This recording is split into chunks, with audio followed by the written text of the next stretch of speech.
will see how you will respond. There's like a verse, I think that's it says like we will see how they or you will respond um, after being given. Like, are you gonna use it to in the cause of God, give it to charity? Yeah, yeah, yeah. OBS keeps yeah, like these people should look at it as a test and like how they're gonna respond to God's blessings, and how they're gonna use it, you know, and not be arrogant with people either, because God's the one who gave these things. And I mean, it's just an illusion too. It's really not even real. It's just a test. It's just a blessing as well. But it also could be. I mean, it's a great test, and like, yeah, these people probably underestimated it. Um, like that, you know. And then yeah, you treat people. Treat people.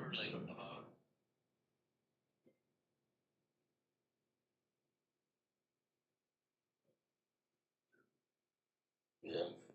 I also had a funny comment about verse 166, I remember there was one person, he became a submitter, and then he and another person, who was actually a relative of the messenger of the covenant, you know, yeah, supported this guy, so he was some local from like Southern California, and he was like, oh, so he reads the translation.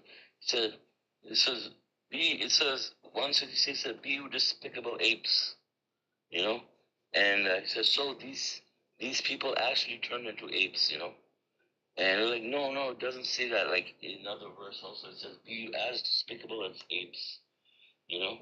And so then the other person who was related to the messenger, if you look at the Arabic, they were kind of friends, like not like close friends, but just like friends, like same community and stuff. And she says, yeah, in the Arabic it doesn't say as despicable as, so it says be you despicable apes even for the other verse. So she always had issues with the messenger of the covenant, with translation, and she was trying to find mistakes and stuff like that. She was his sister-in-law, um, and so she actually encouraged him in this idea that these humans actually became apes. Like that's so bad. Yeah. And she encouraged him like on the basis of trying to undermine his salvation. And that guy, I don't know what happened to him. Like one day he went crazy and the police came and they shot him and killed him. He was I don't know, he lost it or something, and then he kind of got into some kind of a standoff with the police and they shot him, and he died after 40. And was that the person that was, no, that was the sister-in-law that was related to him. But she was supporting. Yeah, she was supporting him, but that was in LA or was it the? That was in Southern California. Well, not in Orange County. Orange County. To be exact, south of LA. Yeah. Yeah, it's wild, like how people will just argue with, like they have no, they argue with the Quran verses, and the Messenger of the Covenant's translation. Mm-hmm. Mm-hmm.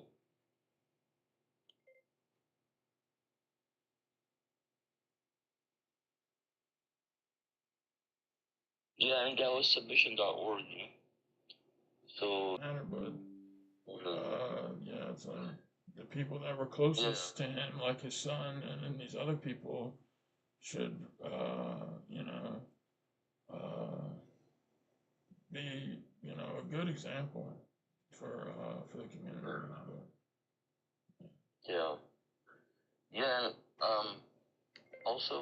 regarding verse 169, it says, he substituted other generations who inherited the scripture, but opted for the materials of this world. And we can see how bad it is, like for these people, how they're just crazy about the worldly life and the material.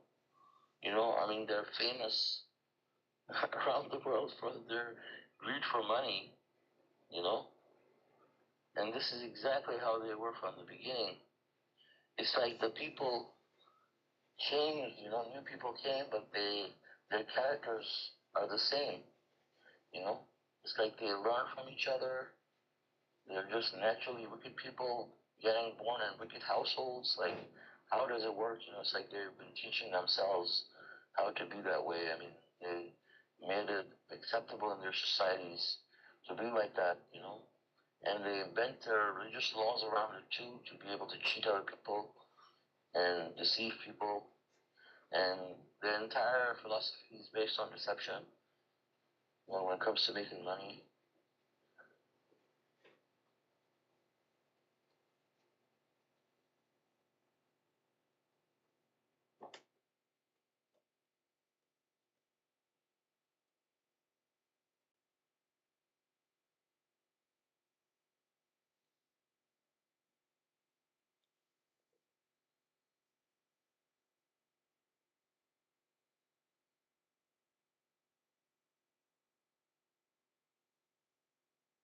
Yeah, too, and it reminds me like how there's people uh like that use churches and stuff like as networking.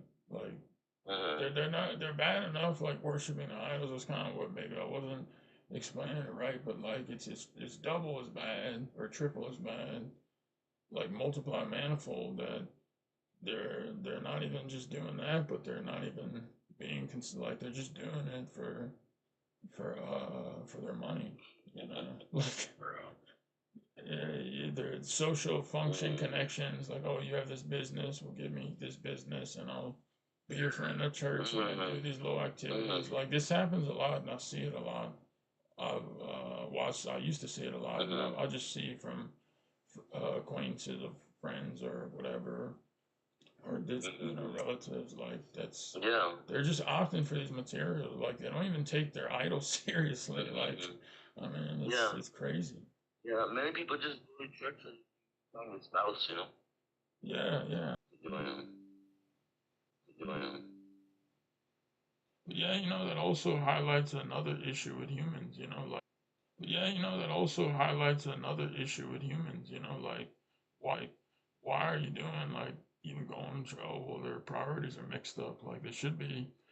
I mean, like going or seeking God.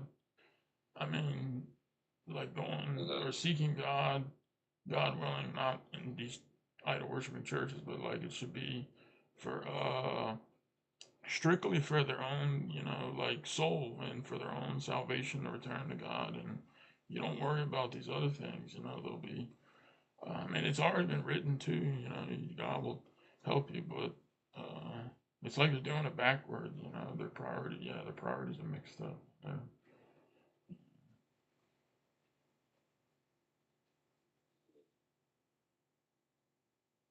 It's not just, I'm not saying like, you don't implore God for things, but the focus of like a lot of these people, like, is just, is not God or not even their idols, it's just materials of this world. Yeah. It's probably the same like in mosques and stuff, right? Too, you know, it's the same in mosques, the same thing. Yeah, cause mashallah, it reminds me of. Yeah, it's a business for people, yeah. It's a business. It's a way for people to show off. It's a way for people to gain other people's trust. To get their business, to network. It's never really about God. These people don't even know what the religion teaches them. They just go to the mosque once a month. Once a week, if they are quote unquote practicing. You know? Hmm. Yeah, like there's this guy I used to know. He's from Lebanon. But yeah, I used to see that. I mean, he would leave to do his Friday prayers and stuff, but sometimes he wouldn't, and it was like right up the road. And then, yeah, there's a lot of like, I think I told you a story of the not, I don't know, but the imam Mm-hmm. there was like people. He had to leave. He had to leave this whole city because like people were very upset with him.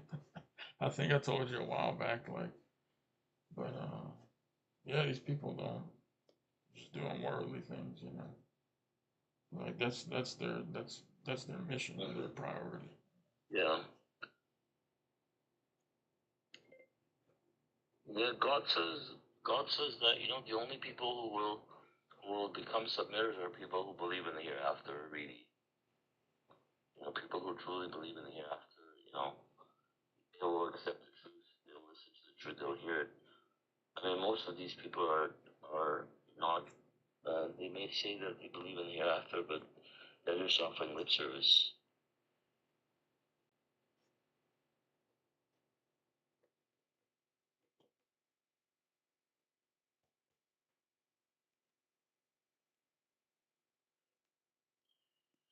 Okay, so,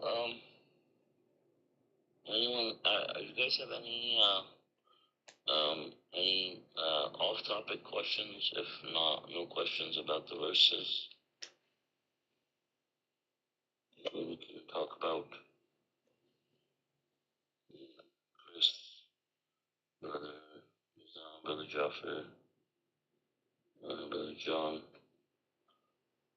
Um, I know that has a lot of questions.